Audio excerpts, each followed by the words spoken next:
Parce que les filtres, c'est de la magie. Tu ouvres ton réseau social, tu cadres ton visage et en une fraction de seconde, tu deviens un clown, un chien ou tu sors avec un make-up digne d'une pro sans la moindre imperfection. Mais ton tel, il n'a pas de cerveau. Il te connaît pas. Alors comment il fait pour te repérer aussi vite ? Comment il arrive à te transformer en temps réel sans que ça bug ?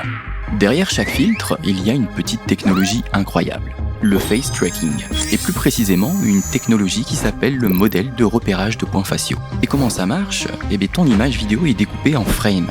Et des frames, c'est des images. Ta vidéo, en réalité, n'est rien d'autre qu'une suite d'images. Quand tu entends 30 fps, ça veut dire 30 frames par seconde. Donc 30 images qui défilent chaque seconde pour donner l'illusion du mouvement. Plus il y a d'images, et plus la vidéo est fluide. Et plus les abonnés kiffent, non ? Enfin, je sais pas, dites-le moi, sinon moi j'arrête. Bref, chaque frame est passé dans un classificateur qui détecte une forme de visage dans le flot de pixels. Et une fois trouvé, l'algorithme prévoit l'emplacement de points clés sur ton visage. Et ça permet quoi ? De suivre l'orientation de ta tête, de détecter les mouvements de lèvres, de sourcils ou bien des yeux. Ce repérage est fait en moins de 30 millisecondes sur chaque image. À 30 images par seconde, ton image est calculée 900 fois par minute. Oui, faut arrêter de banaliser les technologies qu'on pond. C'est littéralement de la putain de magie. Bon, une fois qu'il a placé tous les points sur ton visage, il les relie entre eux pour créer une sorte de masque invisible qui épouse les formes de ta tête, donc tes sourcils, tes yeux, ton nez, ta bouche. Et à chaque fois que tu bouges, ce masque bouge avec toi. C'est comme ça que le filtre reste bien collé. Même si tu tournes la tête à gauche ou à droite, ou que tu souris. C'est pas juste un sticker qu'on colle sur ta tête. Non, là c'est un masque avec de la perspective. Voilà, tu sais comment fonctionne un filtre. Mais il en existe des millions. Tu cliques sur un autre filtre, et bam, t'es une créature aquatique. Un chevalier, un astronaute, et encore un clic, et maintenant t'es une méchante de l'Égypte antique. Mais attends, comment il peut tout changer en une fraction de seconde ? L'animation, la couleur, les éléments 3D, le comportement du filtre quand tu souris. En fait, chaque filtre, c'est un petit programme en 3D. Un mini décor virtuel dans lequel tu peux placer des éléments. D'abord, tu définis les objets virtuels, donc les yeux, la bouche, le nez, les oreilles, et ensuite tu crées des règles qui disent quoi faire avec ces objets. Par exemple, si l'utilisateur ouvre les yeux, alors activez l'objet yeux 1. Et ensuite, tu ajoutes des effets visuels, un flou, un lissage, une surbrillance, une distorsion qui se déclenche grâce à ces règles. Et en combinant objet plus règles plus effet, tu fabriques ton filtre. Et le plus fou, c'est que tu peux même les créer toi-même. Snap a développé un outil qui s'appelle Lens Studio et n'importe qui peut l'utiliser. Et tu t'es déjà demandé pourquoi on a tout ça gratuitement ? Des milliers de filtres, des outils pour créer les tiens, des effets dignes de films. Et tout ça dans une application gratuite. Ils te donnent pas des filtres par gentillesse, tu t'en doutes bien. Ils te donnent des outils par stratégie, et c'est plutôt bien ficelé. Parce que plus tu passes de temps sur l'application, plus tu publies.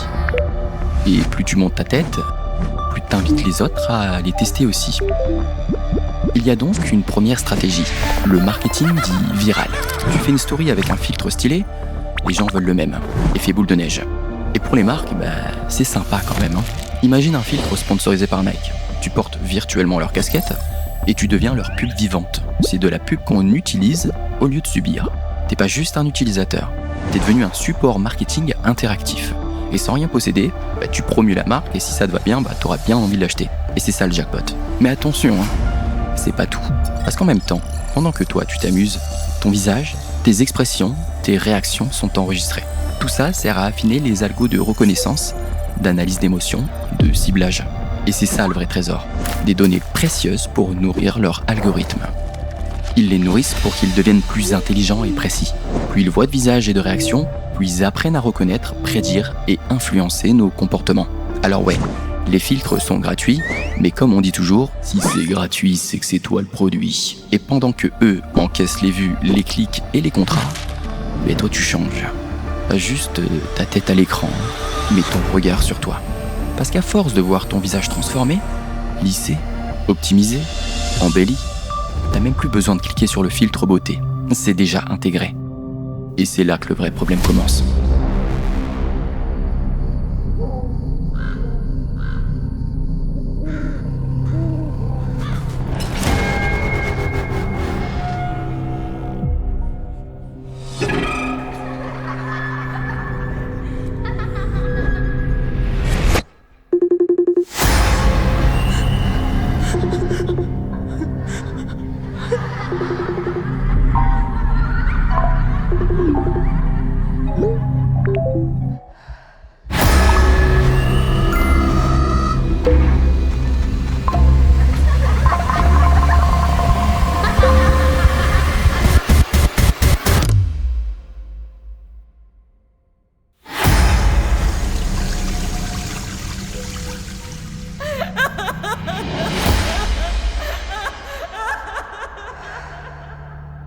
Bon, qu'on soit d'accord, ce mini court-métrage n'est pas une reconstitution, mais une transposition artistique inspirée de faits réels.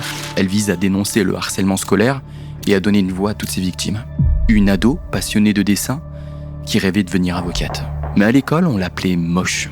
Ses dents, son visage, tout devenait prétexte à se moquer d'elle et les filtres devenaient son moyen de masquer les blessures infligées par les moqueries. Mais ce n'était pas suffisant. Elle a fini par laisser cette note. Je t'aime, maman. Je suis désolée que tu me trouves comme ça.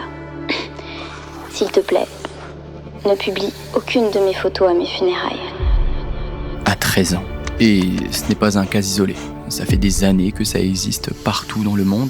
Et pour comprendre à quel point ça va loin, j'ai appelé quelqu'un qui en parle depuis longtemps.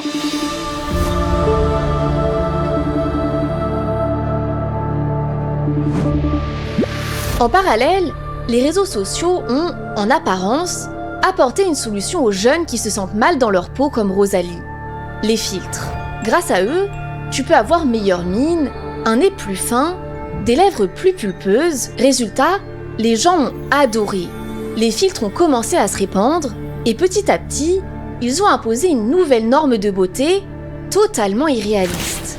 Au point que des ados ne supportent plus leur reflet parce qu'il ne correspond pas à ce qu'ils voient dans leur téléphone. Les psys parlent aujourd'hui d'une dysmorphie Snapchat avec des patients qui ont recours à de la chirurgie esthétique dans le but de ressembler dans la vraie vie à ces images retouchées d'eux-mêmes. Et ce ne sont pas des cas anecdotiques. 72% des chirurgiens esthétiques disent avoir vu ça en 2023. Même les plateformes ont reconnu leur dangerosité. En 2024, TikTok a interdit certains filtres de beauté pour les mineurs. Parce que la pression était devenue trop forte. Mais pour toute une génération, c'est déjà trop tard. Et ça, des familles l'ont compris. Certaines ont commencé à attaquer Meta et Snapchat en justice, les accusant d'avoir construit des outils addictifs et anxiogènes qui alimentent un marché de l'insécurité. Parce que quand tes amis ne postent que des visages lissés, optimisés, toi, avec ton selfie brut, tu parais figé, triste, moins bien.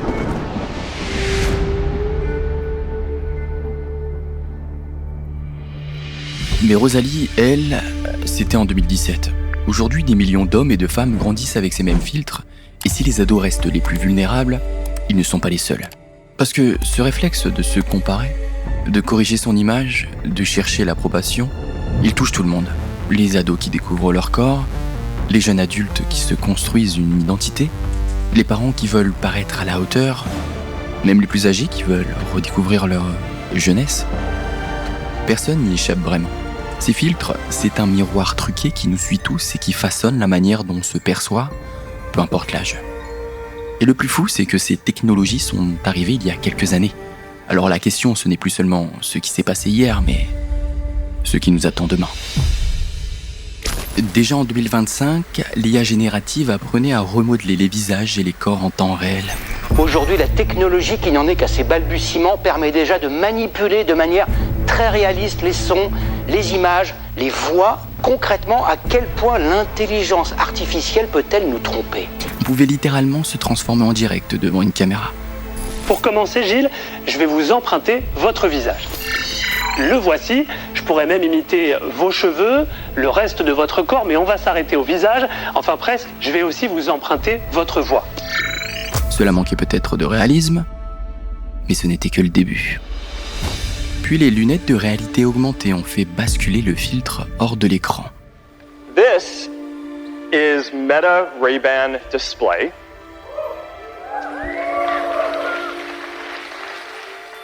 These are glasses with the classic style that you'd expect from Ray-Ban, but they're the first AI glasses with a high-resolution display. Ces illusions n'étaient plus réservées aux selfies. Elles envahissaient la rue, les conversations, les rencontres. On ne filtrait plus seulement nos photos, on filtrait la réalité.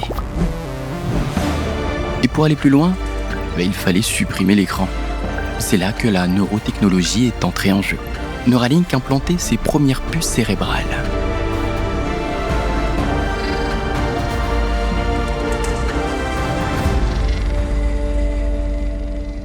Synchrone permettait de contrôler un ordinateur par la pensée.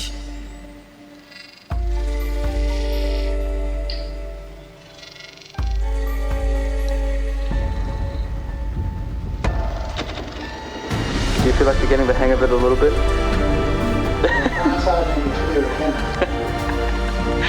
Well, you're lucky you didn't write in the speaker, because then a computer would say. Puis est venu Alter Ego, une start-up américaine qui a lancé son produit, un implant qui décodait déjà le monologue intérieur. Une puce capable de transcrire vos pensées et même d'analyser en direct ce que vous observez. That's Europa, who represents Europe shaking hands with America to celebrate the first transatlantic telegraph cable. That's cool.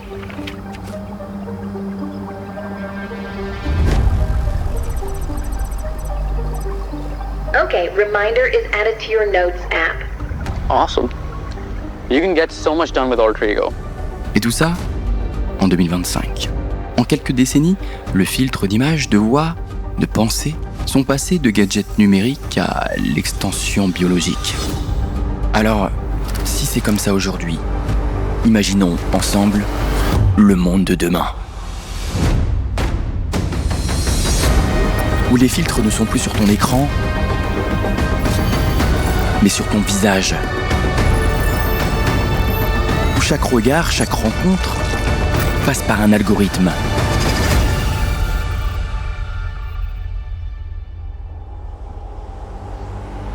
Bienvenue dans Fight the Life. Nous sommes en 2065 et les filtres ne sont plus de simples applications. Ils sont devenus l'air qu'on respire, une infrastructure sociale, invisible, mais obligatoire. Et tout a commencé 20 ans plus tôt.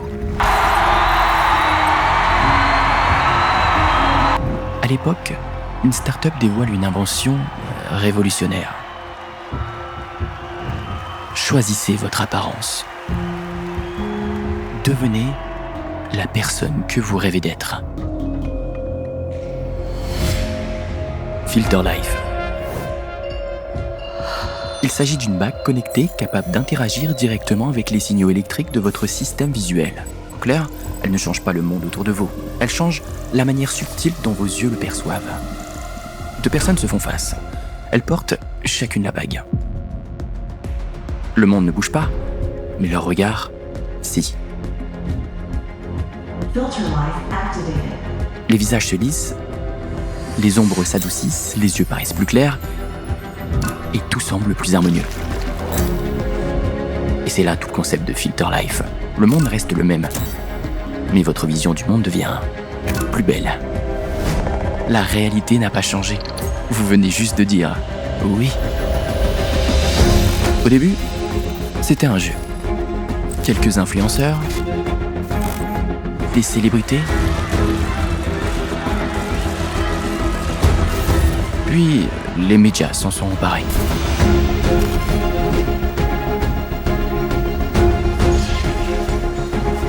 Les entreprises.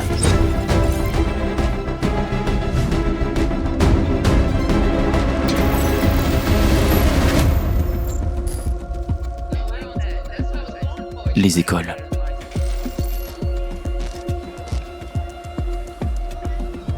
Les riches portent la dernière version de Fight the Life. Un rendu parfait. Sans bug, sans latence.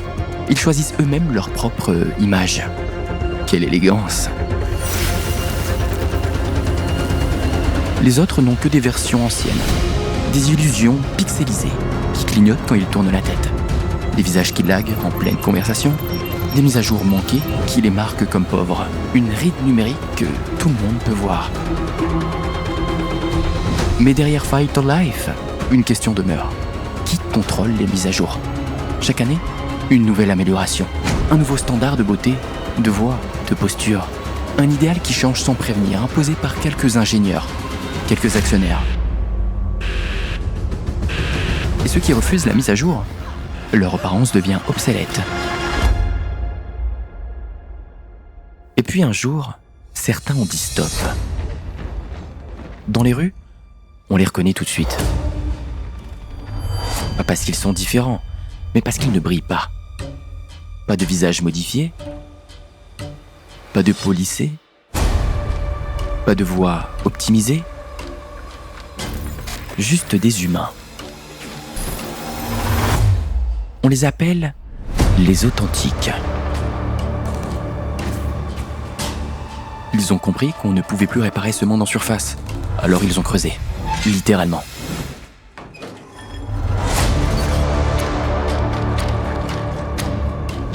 Ce tunnel oublié menait vers une ancienne ville abandonnée.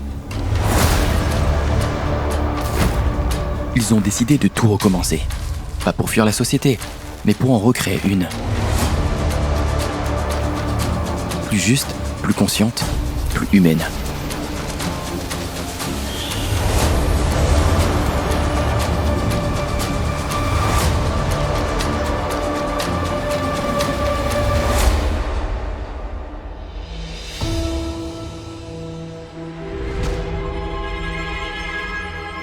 Dans les décombres des tours, parmi les circuits brûlés et les écrans brisés, les authentiques ont trouvé un vieux fichier, un outil oublié, créé en 2025 par un homme qu'on appelait simplement N. Aujourd'hui, ton cerveau est programmé pour le court terme. Tu veux tout de suite. Et plus tu cherches l'immédiat, moins tu sais te concentrer. Eclipse, c'est pas un jeu. C'est un système conçu pour t'aider à reprogrammer ton cerveau. Pas pour changer ton apparence, mais pour changer ton fonctionnement. Voici tes jauges de développement, celles de ta vie réelle. Et pour les développer, tu vas devoir te créer des habitudes. Et chaque habitude devient une quête. Tu avances, lentement, jour après jour, jusqu'à voir ce que tu deviens. Et pendant que tu progresses, un assistant compte tes heures, tes efforts, ton parcours. Tu tombes, tu lèves la tête et tu réalises que tu n'es pas seul à jouer. Et un jour, tu regardes ton tableau de bord. Et tu comprends que tu n'es plus spectateur de ta vie. Tu la joues.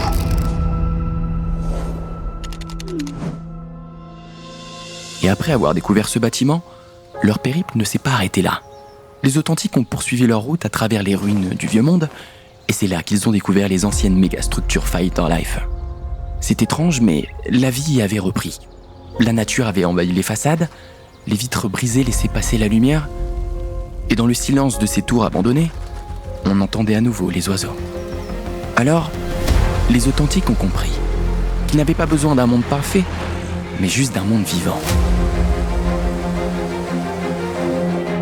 Un monde où chaque être humain contribue à la société en cultivant pleinement sa passion, son esprit, plutôt que son image.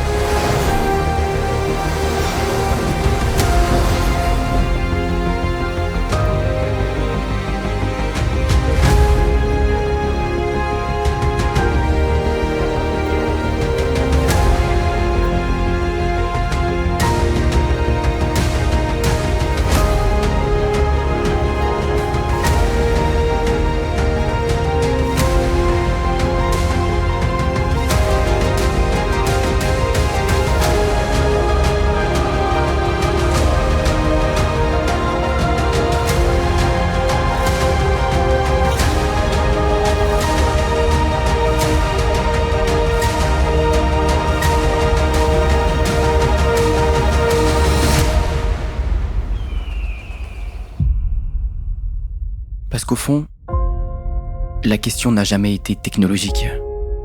Elle est humaine. Elle commence dans notre regard, dans la manière dont on se juge soi-même et dont on juge les autres, dans ce besoin étrange de masquer nos failles au lieu d'en faire des preuves de vie. Les filtres ne sont qu'un outil, mais le vrai filtre, celui qui déforme le plus, c'est celui qu'on pose sur notre propre esprit. C'est la manière dont tu te regardes le matin, dont tu crois devoir être au travail, en couple, en société. Parce que souvent, ce qu'on refuse de voir dans le miroir, ce n'est pas une ride ou une cicatrice, c'est notre peur de ne pas suffire. On se compare, on se corrige, on s'invente. On croit que nos défauts nous condamnent alors que ce sont eux qui nous distinguent. On oublie que la perfection n'existe pas et que même si elle existait, elle serait insupportablement ennuyeuse. C'est peut-être ça le vrai piège. Vouloir tellement ressembler à une image idéale qu'on finit par s'éloigner de soi. Parce que l'imperfection, ce n'est pas seulement ce qu'on voit, c'est aussi ce que l'on vit. Mais personne ne sait vraiment ce qu'il vit. On fait juste de notre mieux, avec nos forces, nos manques, nos histoires. On croit souvent qu'on est seul à galérer, seul à douter, seul à se sentir à côté. Mais regarde autour de toi. Tout le monde essaye, tout le monde se cache un peu, tout le monde montre ce qu'il veut qu'on voit. Alors peut-être que le vrai secret, c'est pas de chercher à être parfait, mais d'apprendre à être vrai, à se montrer tel qu'on est, avec ce qu'on a, et à se rappeler qu'au fond, on est tous faits du même désordre. Alors oui, tu peux mettre un masque, tu peux jouer un rôle, tu peux inventer un visage, mais n'oublie jamais de l'enlever. Parce que jamais, il égalera ce qu'il y a en dessous. Mec, genre là, je viens de terminer. C'est une masterclass. Genre, ils sont pas prêts. Ils sont pas prêts du tout. Genre, c'est incroyable. J'espère qu'ils vont kiffer.